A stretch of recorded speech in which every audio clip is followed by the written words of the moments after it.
आठवडा सरते शेवटी जेव्हा थोड्या-थोड्या प्रमाणात सर्व भाज्या उरलेल्या असतात, अशा भाज्यांचं तुम्ही काय करता मला कमेंट करून नक्की कळवा. मी बरेच वेळा असा मिक्स व्हेज पुलाव बनवते. चवीलाही खूप मस्त लागतो, पोटभरीचा असतो आणि पौष्टिकसुद्धा असतो. आणि बरेच वेळा अशा भाज्यांपासून मिक्स व्हेजसुद्धा बनवता येते. ती रेसिपीसुद्धा नक्की शेअर करेल, पण आज आपण मिक्स व्हेज पुलाव बनवूया. तर यासाठी मी टोमॅटो घेतलेले आहे. हा भात छान चटपटीत लागावा म्हणून मी इथे टोमॅटो थोड्या जास्त प्रमाणात घालते आहे. तुम्ही यापेक्षा कमीही घालू शकता. मी इथे 4 टोमॅटो घेतलेले आहे, पण फक्त मी 3च टोमॅटोचा वापर केलेला होता. तर इथे मी भात बनवण्यासाठी 1 कप तांदळाचा वापर करणार आहे. त्यासाठी मी 3 मध्यम आकाराचे टोमॅटो असे बारीक चिरून घेतलेले आहे किंवा तुम्ही प्युरी करून घेतली ना तरीही चालणार आहे. अर्धी सिमला मिरची उरलेली होती. ती सिमला मिरचीसुद्धा अशी बारीक चिरून घेतलेली आहे. 1 सुका कांदा असा बारीक चिरून घेऊया आणि 1 वांगं जे आहे ना ते उरलेलं होतं, ते मी चिरून घेते आहे. वांगी चिरल्यानंतर पाण्यामध्ये ठेवायची म्हणजे काळी पडत नाही. तुम्ही इथे तुमच्या घरी जर कुठल्या अजून भाज्या शिल्लक असतील ना, तर त्यासुद्धा चिरून या पुलावमध्ये घालू शकता. तर वांगी चिरून झालेली आहे. इथे मी 1 कप जुना तांदूळ घेतलेला आहे. तांदूळ 1 ते 2 वेळा पाण्याने स्वच्छ धुवून घ्यायचा आणि शक्य असेल ना, तर पुलावसाठी जुन्याच तांदूळाचा वापर करायचा. त्यामुळे पुलावला टेक्स्चर खूप मस्त येतं. तांदूळ धुवून झाल्यानंतर इथे मी 1 कप पाणी घालते आहे. हा जुना तांदूळ आहे, पाणी भरपूर शोषून घेतो.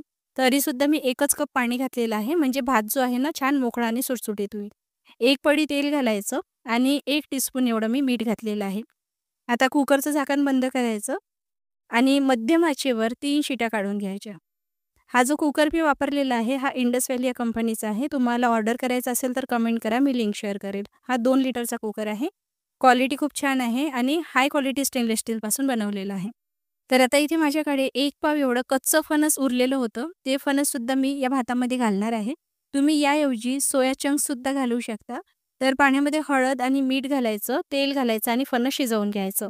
भात इथे शिजवून तयार झालेला आहे. बघू शकता मस्त सुटसुटीत आणि मोकळा झालेला आहे. असं छान याला मोकळं करून घ्यायचं म्हणजे यातली वाफ निघून जाते आणि भात जो आहे ना, हा चिकट होत नाही, ओव्हर कुक होत नाही किंवा तुम्ही एखाद्या परातीमध्ये पसरवून ठेवला ना तरीही चालणार आहे. आता फणस बघू शकता 90% शिजलेलं आहे. 10% आपण तळून घेतल्यानंतर शिजणारच आहे. तुम्हाला तळून घ्यायचं नसेल, तर तुम्ही पूर्णपणे फणस शिजवून घेतलं ना, तरीही चालणार आहे. पण ओव्हर कुक करू नका, नाहीतर भातामध्ये पूर्णपणे मॅश होऊन जाईल. आता फोडणी करण्यासाठी मातीच्या एका कढईमध्ये मी 2 टेबलस्पून तेल गरम करून घेतलेलं आहे. तेल छान गरम झालं, की यामध्ये आपल्याला फणस तळून घ्यायचं आहे. आपण फणस जे आहे ना, ते 90% शिजवलेलं होतं आणि 10% आता तळून घेत असताना हे शिजणारच आहे. पण तुम्हाला तळून घ्यायचं नसेल ना, तर शिजवत असतानाच पूर्णपणे शिजवून घ्यायचं, पण ओव्हर कुक करायचं नाही, नाहीतर भातामध्ये पूर्णपणे फणस मॅश होऊन जातं. पण तळून घेतल्यामुळे काय होतं, फणस उकडत असताना जे फणसाने पाणी शोषून घेतलेलं असतं ना, ते निघून जातं आणि पाणी अशी चव येत नाही. आता त्याच तेलात मी मोहरी, जिरे घातलेलं आहे. एक चिरलेला कांदा जो होता ना, तो परतून घेतलेला आहे. खडे मसाले तुम्हाला घालायचे असेल तर घाला किंवा स्किप करू शकता किंवा अर्धा चमचा गरम मसाला घातला ना तरीही चालणार आहे. सध्या उन्हाळा असल्यामुळे तुम्ही खडे मसाले स्किप करू शकता. तर इथे मी बेसिक खडे मसाले घातलेले आहे. म्हणजे कलमी, तेजपान, मिरे आणि काही लवंग घातलेले आहे. सोबतच लसूण, आलं, जिरे याची पेस्ट घालायची आणि कढीपत्ता घालायचा. सर्व नीट मिसळून घ्यायचं. आता जे चिरलेले टोमॅटो होते ना ते घालून घेऊया. टोमॅटो आपल्याला छान मॅश होईपर्यंत शिजवून घ्यायचे आहे. आता यामध्ये मी 1 चमचा लाल तिखट घालते आहे, अर्धा चमचा हळद, धनेपूड घालायचं 2 चमचे आणि कोरडे मसालेसुद्धा आपण परतून घेऊया.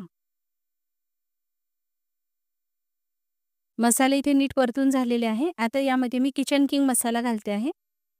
तुम्ही अर्धा चमचा गरम मसाल्याचा वापर केला तर किचन किंग मसाला घालण्याची गरज नाही. सर्व एकदा परतून घेऊया. आता मी वांगी घालते आहे. टोमॅटो सुरुवातीला छान मॅश होऊ द्यायचे आणि नंतरच वांगी घालायची. वांगीसुद्धा परतून घ्यायची आहे. आता यामध्ये आपण थोडं पाणी घालूया आणि वांगी आपल्याला मऊ पडेपर्यंत शिजवून घ्यायची आहे. तर कोमट असलेलं मी पाणी घातलेलं आहे. तर इथे मी माझ्याकडे ज्या भाज्या उरलेल्या होत्या ना, त्याचा वापर केलेला आहे. पण तुमच्याकडे काही पालेभाज्या उरलेल्या असतील, शेंगा उरलेल्या असतील, तर त्याही तुम्ही यामध्ये घालू शकता. कच्चा बटाटा सोलून चिरून मी इथे घातलेला आहे. नीट एकदा मिसळून घ्यायचा आहे. हा पुलाव तुम्हाला हवा तसा बनवता येईल. तुमच्या आवडीच्या सर्व भाज्या घालून तुम्ही हा पुलाव बनवू शकता. छान लागतो चवीला आणि पौष्टिकसुद्धा असतो. तर आता इथे मी अर्धा ग्लास गरम पाणी घातलेलं होतं. झाकण ठेवायचं, गॅस मध्यम आचेवर ठेवायचा आणि 15 ते 20 मिनिटासाठी भाज्या शिजवून घ्यायच्या. वांगी शिजायला वेळ लागत नाही, पण बटाटे शिजायला थोडा वेळ लागतो. यामध्ये जे मोठे खडे मसाले असतील ना, ते तुम्ही काढू शकता. म्हणजे जशी कलमी आहे, तेजपान आहे, ते काढून घ्यायचं आणि आता शिजवलेला भात यामध्ये घालायचा. चवीनुसार मीठ घालायचं आहे आणि नीट मिसळून घ्यायचं. तर हा जो मिक्स व्हेज पुलाव आहे ना, फक्त भाज्या उरलेल्या असतील तेव्हाच नाही, तर तुम्ही ज्यावेळी भात उरलेला असेल ना घरी, त्यावेळी सुद्धा बनवू शकता. बरेच वेळ आपल्याकडे शिळा भात उरलेला असतो आणि अशा वेळी भाताचं काय बनवायचं हे कळत नाही. तर तुम्ही असा मिक्स व्हेज पुलाव बनवू शकता. भरपूर भाज्या घातल्यामुळे पौष्टिकसुद्धा बनतो, चविष्टही बनतो आणि असा चटपटीत बनवल्यामुळे ना प्रत्येकजण आवडीने खातो. अन्न वाया जात नाही, नाही का? तर आता इथे सिमला मिरची जी चिरून घेतलेली होती ना, ती मी सर्वात शेवटी घातलेली आहे आणि सर्व पाणी आटल्यानंतर घालायची. कारण काय होतं सिमला मिरची जी आहे ना, ती पाणी शोषून घेते आणि ओव्हरकुक झाल्यामुळे पाणी-पाणी अशी चव यायला लागते. म्हणून सर्व पाणी आटल्यानंतर सिमला मिरची घालायची. कारण सिमला मिरची वाफेवरच नीट शिजून जाते. आणि जे फणस होतं ना, ते सर्वात शेवटी घातलेलं आहे. तुम्ही सोया चंक्स घालणार असेल, तर ते सुद्धा सर्वात शेवटी घालून घ्यायचे. सर्व नीट मिसळून घेतलेलं आहे. आता झाकण ठेवायचं आणि अगदी मंद आचेवर 5-1 मिनिटासाठी एक वाफ काढून घ्यायची.